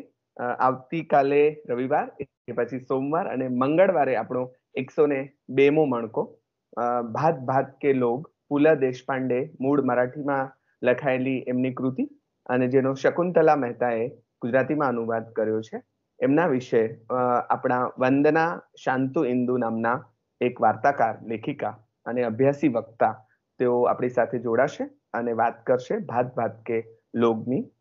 પુલની એક કૃતિ આપેલા અરુણાબા જાડેજાએ એના વિશે, પુલકિત વિશે વાત કરી છે. તો મનોહર છે તો પણ વિશે પણ વાત થઈ છે. તો ફરીથી પુલ હવે આવશે બીજી વખત, અને આપ સૌ એમાં જોડાઓ એવી આમ વિનંતી પણ, આમંત્રણ પણ અત્યારે પાઠવીએ છીએ. અને આજે મધુસૂદન વ્યાસ સાહેબે આવા એક સરસ મહાકાવ્યનું બહુ જ સરસ રીતે વિદ્યાર્થી ઉપયોગી એવું એક વ્યાખ્યાન આપણી શ્રેણીમાં આપ્યું છે અને વધુ એને સમૃદ્ધ બનાવી છે. માટે વ્યાસ સાહેબનો પણ ખૂબ ખૂબ આભાર માનીએ છીએ અને અહીં વિરામ લઈએ છીએ. ફરી પાછા આવતા મણકામાં મળવા માટે ખૂબ ખૂબ આભાર સાહેબ. ધન્યવાદ. સૌ શ્રોતા મિત્રોનો પણ આભાર. વ્યાસ સાહેબ, આપનો પણ આભાર.